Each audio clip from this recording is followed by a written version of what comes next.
मिळतो. आणि बघा ग्रामपंचायत मध्ये सदस्य चांगले लागतात, ग्रामसेवक चांगलं लागतं, गाव चांगलं लागतं, आणि मग पंचायतला ऊर्जा येते, एनर्जी येते. तालुक्याला आमदाराला सपोर्ट करणारी जशी जनता आहे तसं आमदार सुद्धा सपोर्ट करणार पाहिजे. एकदा आमच्याकडे आमदार आहेत, एकदा निवडून गेलं की 5 वर्षालाच येत आहे पुन्हा, मला परत एकदा द्या. अरे किती वर्ष द्या, आमचा जीव गेला तुला देऊ देऊ. आमचं इमानदार माणूस उभा राहिला तर 11,000 दिले.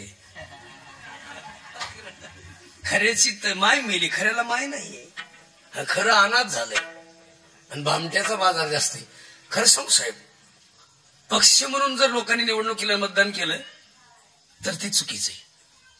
ती माणूस म्हणून जर मतदान केलं तर चांगल्या माणसाला हे पक्षी सुद्धा तिकीट देतील. पण माणसं पक्ष म्हणून मतदान करतात म्हणून वाटोळे हो, काही उपयोग नाही. उगा आता तरी पहिलगाम हल्ला झाल्यापासून बरं झाले, निदान लोक सावध झाले. हा देश टिकला पाहिजे. तुम्ही कुठले मी कुठला आहे याच्यापेक्षा आपण सगळे भारतातले. इथं वाद आहे, सीमावाद आहे, इथं सीमावाद आहे, इथं माझं आहे, इथं माझं आहे. अरे भारतात एकच राहतात, हे भारताचे राष्ट्रपती, हे भारताचे पंतप्रधान एकच आहेत. राष्ट्र अनेक आहेत, मुख्यमंत्री अनेक आहेत, पण देश एक आहे. असू द्या जग वेगळं आहे, जगाची भाषा वेगळी, पण सगळ्याच्या हृदयातला आत्माराम त्याला अभंग आहे हरिपाठामध्ये. म्हणजे याचा अर्थ आता आपल्याला रिमोट कंट्रोल आहे बरं का याच्यात, पण माणसाचं हे घाण आहे, हे इले अवघड आहे. याची भावनाच थोडी वेगळी आणि याच्यातलं सगळं डीटीपी आहे. हे म्हणजे कॅम्प्युटर आहे, इथं ब्रेन आहे ना, इथं सगळं हलतं, म्हणजे हे कॅम्प्युटरच आहे, इथून सगळं जजमेंट हलतं. मग त्याला म्हणतात इथं मन आहे. माणसं म्हणते ना त्याच्या मनात नाही, हे का नाही. एखाद्या पोराला विचार काय झालं तू ना शाळेत जात, मनात नाही. एखाद्या विचार ना तुझ्याकडे पाहुणे आले ते बघाय, पोरगी पाहायला आलती, तूही पाहायला गेलता, काय आपल्या मनात, त्या मनात काय तो म्हणते फक्त आमच्या आईनं मामाला शब्द दिलाय तेवढा पुरा करायचा एकदा, आणि बायको आल्यावर म्हातारा हाणायचा आहे. एक पोरायला सगळ्याला विनंती करतो, जेवढ्या मुंड्याचा माल आहे त्यांना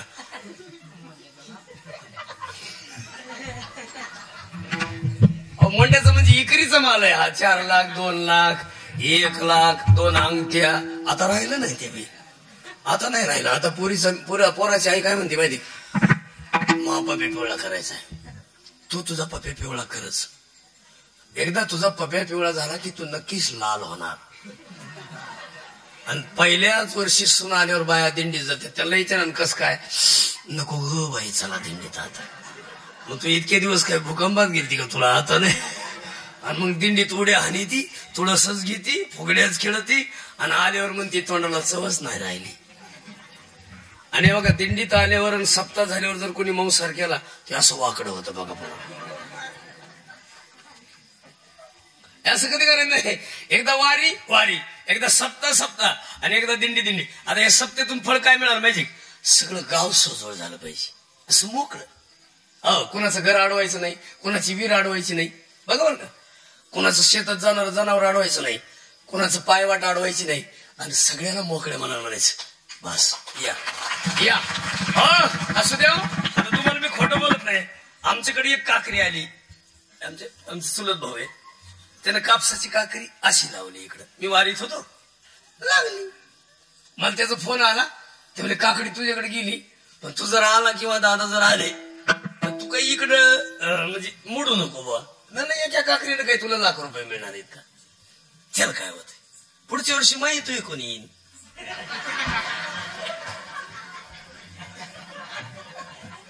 तो मला नाही मध्येच चिरे लावू म्हणलं, मग लावून टाक चिरे मला दे. आपण ती भानगड करायची नाही. सगळ्यात महत्वाची भानगड बंद केली का जीवन सोजवळ. मी म्हणतो वादच नाही ठेवायचा. तुमचं काय मत आहे महिला मंडळ, पुरुषांना सांगतो.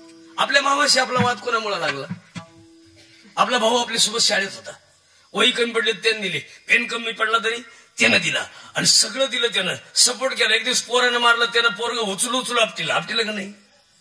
त्यानं इतकं सांभाळलं कुणाला, आपल्याला. आणि आपला भाऊ आपल्याला बोलायचा बंद झाला कावा.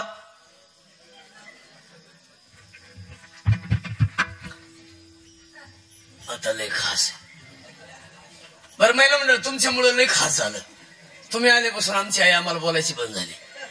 आमची बहीण आमच्या घरी यायची बंद झाली. आमचा भाऊ आम्हाला लहानपणापासून बोलणारा, सपोर्ट करणारा, पण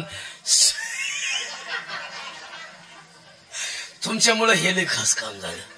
हा, तुम्ही तुमचा भाऊ सोडला नाही, पण आमच्याला बोलायचं तुम्ही बंद केलं.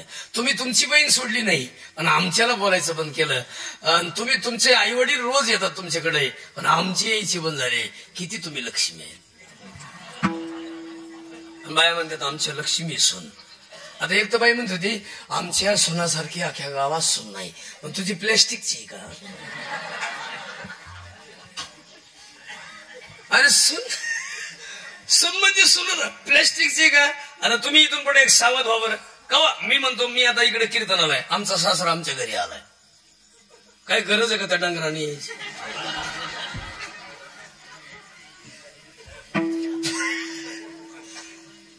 लय कुठाना काही गरज आहे का? अरे तू पोरगी दिली ना, गप मर, आता परत येऊ नको.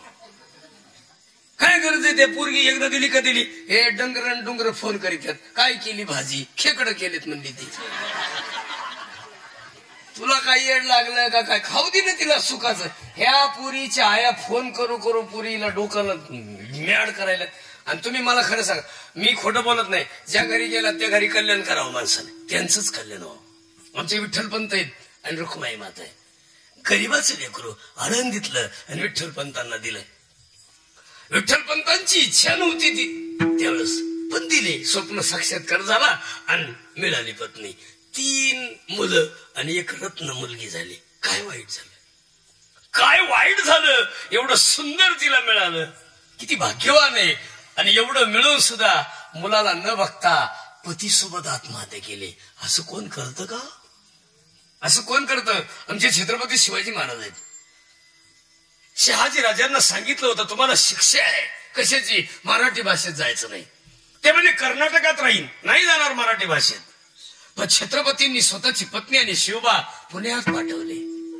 असं रत्न पुण्यात आलं. पुण्यामध्ये कुत्र सुद्धा राहत नव्हतं पहिलं. पुण्यात पहिले छत्रपती शिवाजी महाराज आले आणि आऊसाहेब आल्या. आऊसाहेबांनी आणि छत्रपती शिवाजी महाराजांनी तिथे शनिवार वाड्यात मुक्काम केला. सकाळी लोक आले आणि लोकांनी सांगितलं राज इथं नका राहू, इथं गाढवाचा नांगर फिरलेला आहे. ही भूमी वंश खंडन होतो म्हणून लोक त्या जमिनीवर येत नव्हते. छत्रपतींची मातोश्री म्हणजे विचार श्रीमंत होती. खरं सांगतो महिला मंडळ, या महाराष्ट्रामध्ये हे सगळं जे घडलंय ते कोणामुळं? काशी की कला जाती थी, मथुरा में जन्नत होती थी. अगर एक शिवाजी न होता तो सबकी सुन्नत होती थी. सुनतात झाली असती. तुमच्या कपाळाचं कुंकू, यांच्या कपाळाचा गंध आणि आमच्या वारकऱ्याचा कपाळाचा अष्टगंध केवळ छत्रपती शिवाजी महाराजांना.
शिवराया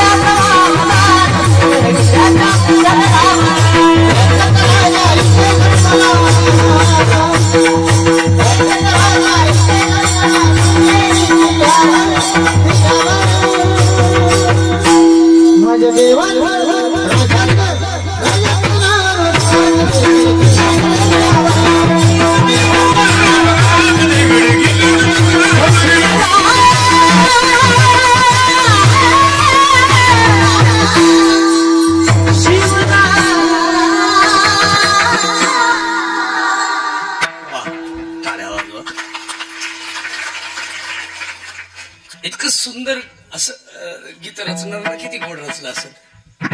हे सगळं त्याच्यासाठी अर्पण आहे का. असं निघावं तरी कवित्व करत असताना असं करावं कवित्व आहे की नाही. आणि ही सुंदर आहे. आणि सगळ्यांना विनंती करतो ज्यांना कवित्व केलं ज्यांना हे गाणं रचलं किती भाग्यवान असेल तो माणूस. विठाला विठाला